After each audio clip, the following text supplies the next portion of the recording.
क्या आपने कभी सुना है एक ऐसी महिला के बारे में जिसने अकेले ही एक पूरे साम्राज्य की सेना को हिलाकर रख दिया? क्या ऐसा मुमकिन है कि एक विधवा स्त्री बिना तलवार उठाए युद्ध का रुख बदल दे? एक ऐसा समय था जब इजराइल के लोग डर और आतंक में जी रहे थे। दुश्मन हर दरवाजे पर थे और सबको लग रहा था कि अब कोई उम्मीद बाकी नहीं है। लेकिन तभी उठी एक साहसी स्त्री, जूडिथ। कौन थी ये जूडिथ? कैसे उसने एक शक्तिशाली सेनापति को मात दी और क्यों आज भी उसकी कहानी बहादुरी और विश्वास की मिसाल मानी जाती है? बहुत समय पहले की बात है जब दुनिया में बड़े बड़े राजा और शक्तिशाली सेनाएं हुआ करती थी। उस समय असीरिया देश का एक बहुत ही ताकतवर राजा हुआ करता था जिसका नाम था नबूकदनेस्सर। वह इतना घमंडी और शक्तिशाली था कि वह खुद को ही दुनिया का मालिक समझता था।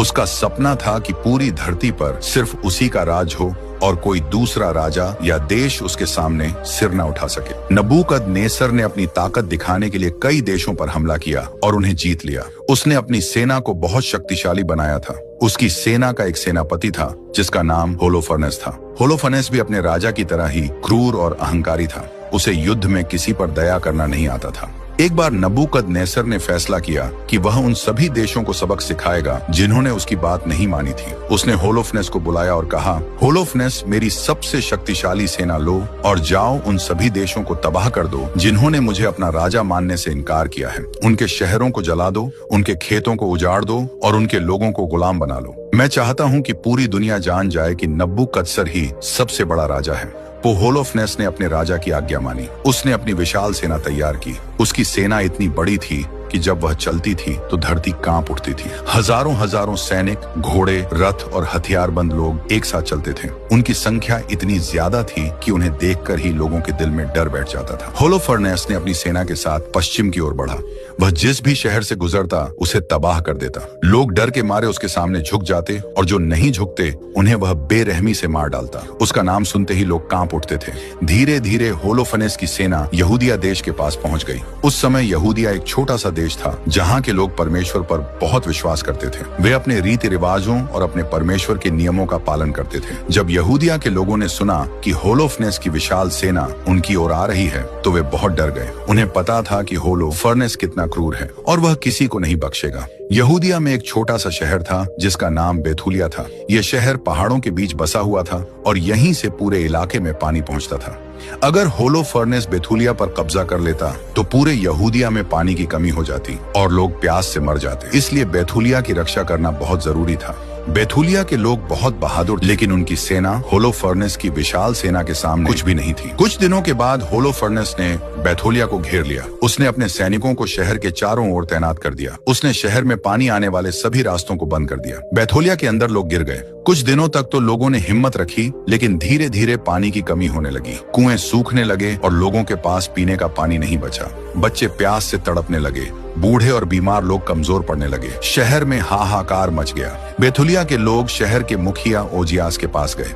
ओजियास एक समझदार और अनुभवी व्यक्ति थे, लेकिन इस मुश्किल घड़ी में वे भी असहाय महसूस कर रहे थे। लोगों ने उनसे कहा, ओजियास, हम और प्यास बर्दाश्त नहीं कर सकते। हमारे बच्चे मर रहे हैं, हमारी औरतें तड़प रही हैं। हम अब और नहीं जी सकते। हमें होलोफर्नेस के सामने आत्मसमर्पण कर देना चाहिए। कम से कम हम जिंदा तो रहेंगे, चाहे गुलाम ही क्यों न बने। ओजियास ने लोगों की बात सुनी। उसने लोगों से कहा, भाइयों और बहनों, मुझे पता है कि आप सब बहुत परेशान हैं। मैं भी परमेश्वर से प्रार्थना कर रहा हूँ। हमें परमेश्वर पर भरोसा रखना चाहिए। मैं आपसे 5 दिन का समय मांगता हूँ। इन 5 दिनों में हम परमेश्वर से प्रार्थना करेंगे। अगर इन 5 दिनों में परमेश्वर ने हमारी मदद नहीं की तो हम आत्मसमर्पण कर देंगे। लोगों ने ओजियास की बात मान ली, लेकिन उनके मन में उम्मीद बहुत कम थी। वे जानते थे कि 5 दिन में कोई चमत्कार होना बहुत मुश्किल है। शहर में उदासी और निराशा छा गई। लोग अपने घरों में बैठकर परमेश्वर से प्रार्थना करने लगे।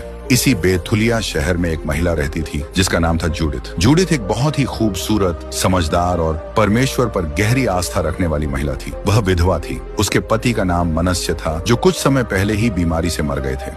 जूडिथ अपने पति की मृत्यु के बाद से बहुत सरल जीवन जीती थी। वह रेशमी कपड़े नहीं पहनती थी, बल्कि मोटे कपड़े पहनती थी। वह उपवास रखती थी और परमेश्वर से प्रार्थना करती थी। लोग उसे बहुत सम्मान देते थे क्योंकि वह बहुत धार्मिक और दयालु थी।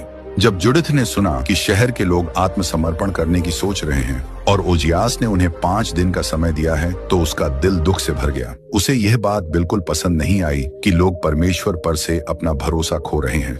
उसने सोचा, हम परमेश्वर पर से भरोसा कैसे छोड़ सकते हैं? परमेश्वर ने हमेशा हमारी मदद की है, हमें हिम्मत नहीं हारनी चाहिए। जूडिथ ने अपनी दासी को बुलाया और कहा, शहर के मुखिया ओजियास और बाकी बुजुर्गों को मेरे पास बुलाओ। दासी गई और ओजियास तथा शहर के बाकी बुजुर्गों को जूडिथ के घर ले आई। जब वे सब जूडिथ के घर पहुंचे तो जूडिथ ने उनसे कहा, ओजियास और बेथुलिया के बुजुर्गों, आप लोगों ने यह क्या फैसला किया है? आपने कहा है कि अगर 5 दिनों में परमेश्वर ने हमारी मदद नहीं की तो आप दुश्मनों के सामने आत्मसमर्पण कर देंगे। ये सही नहीं है। हमें परमेश्वर को परखना नहीं चाहिए। परमेश्वर अपने समय पर हमारी मदद करते हैं, हमें उन पर पूरा भरोसा रखना चाहिए।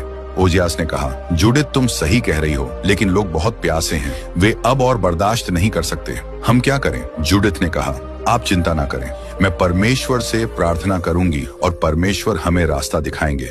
मैं आपसे कुछ नहीं कहूंगी कि मैं क्या करने वाली हूँ, बस आप मुझ पर भरोसा रखें और परमेश्वर से प्रार्थना करें।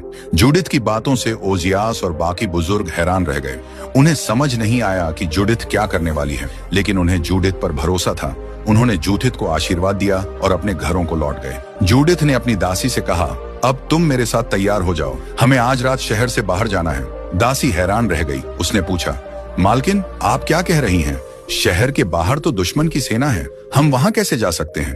जूडिथ ने मुस्कुराते हुए कहा, चिंता मत करो, परमेश्वर हमारे साथ है, तुम बस मेरी बात मानो। जूडिथ ने अपने मोटे कपड़े उतार दिए। उसने अपने सबसे सुंदर कपड़े पहने जो उसने अपने पति की मृत्यु के बाद से नहीं पहने थे। उसने अपने बालों को सुंदर तरीके से संवारा और अपने चेहरे पर थोड़ा सा तेल लगाया ताकि वह और भी खूबसूरत दिखे। उसने अपने पैरों में सुंदर चप्पलें पहनी और अपने हाथों में कंगन पहने। उसने अपने साथ एक थैला लिया और उसमें कुछ खाने का सामान रखा। उसने अपनी दासी से भी कुछ खाने का सामान रखने को कहा। जब सब तैयार हो गया तो जूडिथ ने अपनी दासी के साथ शहर के फाटक की ओर चलना शुरू किया। रात का समय था, शहर के लोग सो रहे थे। जूडिथ और उसकी दासी चुपचाप शहर के फाटक पर पहुंची। वहां शहर के कुछ पहरेदार खड़े थे। जूडिथ ने पहरेदारों से कहा, मुझे और मेरी दासी को शहर से बाहर जाने दो, हमें परमेश्वर के काम के लिए जाना है। पहरेदार जूडिथ को जानते थे और उसका बहुत सम्मान करते थे। उन्होंने जूडिथ की बात मान ली और फाटक खोल दिया। जूडिथ और उसकी दासी शहर से बाहर निकल गई। शहर से बाहर निकलते ही उन्हें असीरियाई सैनिकों के शिविरों की रोशनी दिखाई दी। चारों ओर सैनिक ही सैनिक थे। जूडिथ और उसकी दासी चुपचाप आगे बढ़ने लगी। कुछ दूर चलने के बाद उन्हें असीरियाई सैनिकों ने रोक लिया। एक सैनिक ने पूछा, तुम कौन हो और रात के इस समय कहाँ जा रही हो? जूडिथ ने बहुत शांत और आत्मविश्वास भरी आवाज में कहा, मैं यहूदिया की एक महिला हूँ, मैं बेथुलिया शहर से आ रही हूँ।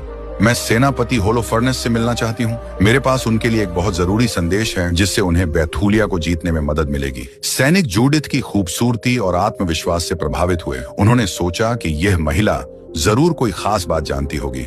उन्होंने जूडिथ और उसकी दासी को अपने कमांडर के पास ले गए। कमांडर ने भी जूडिथ से वही सवाल पूछे। जूडिथ ने फिर वही जवाब दिया। कमांडर ने सोचा कि यह महिला होलोफर्नेस के लिए उपयोगी हो सकती है। उसने जूडिथ और उसकी दासी को होलोफर्नेस के पास ले जाने का फैसला किया। होलोफर्नेस अपने विशाल और शानदार तंबू में बैठा था। उसके चारों ओर उसके अधिकारी और सैनिक थे। जब जूडिथ को उसके सामने लाया गया तो होलोफर्नेस जूडिथ की सुंदरता देखकर हैरान रह गया। उसने पहले कभी इतनी खूबसूरत महिला नहीं देखी थी। होलोफर्नेस ने जूडिथ से पूछा, तुम कौन हो सुंदर स्त्री और यहाँ क्यों आई हो? जूडिथ ने बहुत सम्मान पूर्वक और विनम्रता से कहा, हे मेरे स्वामी, मैं बेथुलिया से आई हूँ। मैं जानती हूँ कि आप बेथुलिया को जीतना चाहते हैं, लेकिन बेथुलिया के लोग आपके परमेश्वर के खिलाफ पाप कर रहे हैं। वे अपने नियमों को तोड़ रहे हैं और परमेश्वर उन्हें दंडित करने वाले हैं। परमेश्वर ने मुझे भेजा है ताकि मैं आपको बता सकूं कि आप कैसे बेथुलिया को बिना किसी नुकसान के जीत सकते हैं। होलोफर्नेस जूडिथ की बातों से बहुत प्रभावित हुआ। उसे लगा कि यह महिला परमेश्वर की ओर से भेजी गई है और वह उसे बेथुलिया को जीतने में मदद करेगी। उसने जूडिथ से कहा, तुम चिंता मत करो, तुम मेरे शिविर में सुरक्षित रहोगी, तुम्हें कोई नुकसान नहीं पहुंचाएगा। तुम मुझे बताओ कि तुम क्या कहना चाहती हो। जूडिथ ने कहा, हे मेरे स्वामी, मैं हर रात अपने परमेश्वर से प्रार्थना करती हूँ। परमेश्वर मुझे रास्ता दिखाते हैं। मैं हर रात शिविर से बाहर जाकर प्रार्थना करूंगी और जब परमेश्वर मुझे बेथुलिया को जीतने का सही समय बताएंगे तो मैं आपको बता दूंगी। होलोफर्नेस ने जूडिथ की बात मान ली। उसने जूडिथ और उसकी दासी को अपने शिविर में एक अच्छा तंबू दिया और उन्हें पूरी सुरक्षा प्रदान की। उसने अपने सैनिकों को आदेश दिया कि कोई भी जूडिथ को परेशान ना करें और उसे रात में प्रार्थना के लिए बाहर जाने दें। जूडिथ 3 दिनों तक होलोफर्नेस के शिविर में रही। हर रात वह अपनी दासी के साथ शिविर से बाहर जाती थी। सैनिक उसे देखते थे और सोचते थे कि वह प्रार्थना करने जा रही है। जूडिथ वास्तव में प्रार्थना करती थी, लेकिन वह अपने परमेश्वर से बेथुलिया और अपने लोगों की मुक्ति के लिए प्रार्थना करती थी। वह परमेश्वर से शक्ति शक्ति और मार्गदर्शन मांगती थी। चौथे दिन होलोफर्नेस ने एक बड़ी दावत का आयोजन किया। उसने अपने सभी अधिकारियों और सेनापतियों को बुलाया। उसने जूडिथ को भी दावत में बुलाया। होलोफर्नेस जूडिथ से बहुत प्रभावित था और उसे अपने पास बिठाना चाहता था। जूडिथ दावत में गई। उसने अपने सबसे सुंदर कपड़े पहने थे और वह और भी खूबसूरत दिख रही थी। होलोफर्नेस उसे देखकर बहुत खुश हुआ। उसने जूडिथ को अपने पास बिठाया और उसे बहुत सम्मान दिया। होलोफर्नेस ने इतनी शराब पी ली कि वह पूरी तरह से नशे में धुत हो गया। वह कुछ भी समझने की हालत में नहीं था। जब दावत खत्म हुई तो सभी अधिकारी और सेनापति अपने अपने तंबुओं में चले गए। होलोफर्नेस अपने तंबू में अकेला रह गया। वह नशे में चूर होकर अपने बिस्तर पर गिर पड़ा। जूडिथ ने देखा कि यह सही समय है। उसने अपनी दासी से कहा, अब हमारा काम करने का समय आ गया है। जूडिथ और उसकी दासी होलोफर्नेस के तंबू में गई। होलोफर्नेस गहरे नशे में सो रहा था। जूडिथ ने परमेश्वर से प्रार्थना की, हे मेरे परमेश्वर, मुझे शक्ति दो, मुझे अपने लोगों को बचाने की शक्ति दो। फिर जूडिथ ने होलोफर्नेस की तलवार उठाई जो उसके बिस्तर के पास लटकी हुई थी। तलवार बहुत भारी थी, लेकिन जूडिथ ने उसे मजबूती से पकड़ा। उसने एक गहरी सांस ली और अपनी पूरी ताकत लगाकर होलोफर्नेस के सिर पर वार किया। एक ही बार में होलोफर्नेस का सिर उसके धड़ से अलग हो गया। जूडिथ ने होलोफर्नेस के कटे हुए सिर को उठाया। उसने अपनी दासी को बुलाया और उससे कहा, इस सिर को अपने थैले में रख लो। दासी ने डरते हुए होलोफर्नेस के सिर को थैले में रखा। फिर जूडिथ और उसकी दासी चुपचाप होलोफर्नेस के तंबू से बाहर निकली। वे उसी रास्ते से गए जिससे वे हर रात प्रार्थना के लिए जाती थी। सैनिकों ने उन्हें देखा और सोचा कि वे प्रार्थना करने जा रही हैं। किसी को शक नहीं हुआ। जूडिथ और उसकी दासी बैथुलिया शहर की ओर तेजी से चलने लगी। वे पूरी रात चलती रहीं। सुबह होने से ठीक पहले वे बैथुलिया के फाटक पर पहुंची। जूडिथ ने जोर से आवाज लगाई, फाटक खोलो, परमेश्वर ने हमें मुक्ति दी है। पहरेदार जूडिथ की आवाज सुनकर हैरान रह गए। उन्होंने फाटक खोला। जूडिथ और उसकी दासी शहर में दाखिल हुई। शहर के लोग अभी भी सो रहे थे, लेकिन कुछ लोग जूडिथ की आवाज सुनकर जाग गए। ओजियास और शहर के बाकी बुजुर्ग भी जूडिथ की आवाज सुनकर फाटक पर आ गए। उन्होंने जूडिथ को देखा और पूछा, जूडिथ तुम वापस आ गई? क्या हुआ, तुम सुरक्षित हो? जूडिथ ने मुस्कुराते हुए कहा, हाँ मैं सुरक्षित हूँ और परमेश्वर ने हमें मुक्ति दी है। देखो मैं तुम्हारे लिए क्या लाई हूँ। जूडिथ ने अपनी दासी से थैला लाने को कहा। दासी ने थैला खोला और उसमें से होलोफर्नेस का कटा हुआ सिर निकाल कर दिखाया। होलोफर्नेस का सिर देखकर सभी लोग हैरान रह गए। कुछ लोग डर गए, कुछ लोग खुशी से चिल्लाने लगे और कुछ लोगों को विश्वास ही नहीं हुआ। ओजियास ने होलोफर्नेस के सिर को देखा और कहा, जूडिथ तुमने ये कैसे किया? तुम सचमुच परमेश्वर की भेजी हुई हो। परमेश्वर ने तुम्हें शक्ति दी है। पूरे शहर में खबर फैल गई कि जूडिथ होलोफर्नेस का सिर ले आई है। लोग अपने घरों से बाहर निकल आए। वे जूडिथ को देखने के लिए दौड़े। जब उन्होंने होलोफर्नेस का सिर देखा तो वे खुशी से झूम उठे। उनकी निराशा और डर खुशी और उम्मीद में बदल गया। जूडिथ ने लोगों से कहा, अब सुनो, होलोफर्नेस मर चुका है। अब उसकी सेना बिना सेनापति के है। सुबह होते ही तुम सब शहर से बाहर निकलना और दुश्मनों पर हमला कर देना। जब वे देखेंगे कि उनका सेनापति मर चुका है तो वे डर जाएंगे और भाग जाएंगे। लोगों ने जूडिथ की बात मानी। सुबह होते ही बैथुलिया के सभी सैनिक और जो भी पुरुष लड़ने के लायक थे वे शहर के फाटक से बाहर निकले और असीरियाई शिविर की ओर बढ़ने लगे। असीरियाई सैनिकों ने देखा कि बैथुलिया के लोग उन पर हमला करने आ रहे हैं। उन्हें लगा कि यहूदिया के लोग पागल हो गए हैं। उन्होंने सोचा कि वे आसानी से बैथुलिया के लोगों को हरा देंगे। लेकिन जब बैथुलिया के सैनिक असीरियाई शिविर के पास पहुंचे तो उन्होंने जोर जोर से चिल्लाना शुरू किया, होलोफर्नेस मर गया। असीरियाई सैनिक हैरान रह गए। उन्हें विश्वास नहीं हुआ। वे अपने सेनापति होलोफर्नेस को खोजने के लिए उसके तंबू की ओर भागे। जब वे होलोफर्नेस के तंबू में पहुंचे तो उन्होंने देखा कि होलोफर्नेस का सिर कटा हुआ है और उसका शरीर बिस्तर पर पड़ा है। ये देखकर असीरियाई सैनिकों में भगदड़ मच गई। वे डर के मारे चिल्लाने लगे, हमारा सेनापति मर गया। असीरियाई सेना में कोई नेता नहीं था। वे घबरा गए और एक दूसरे को धक्का देते हुए भागने लगे। बैथुलिया के सैनिकों ने उनका पीछा किया और उन्हें मारना शुरू कर दिया। असीरियाई सैनिक अपनी जान बचाने के लिए इधर उधर भागने लगे।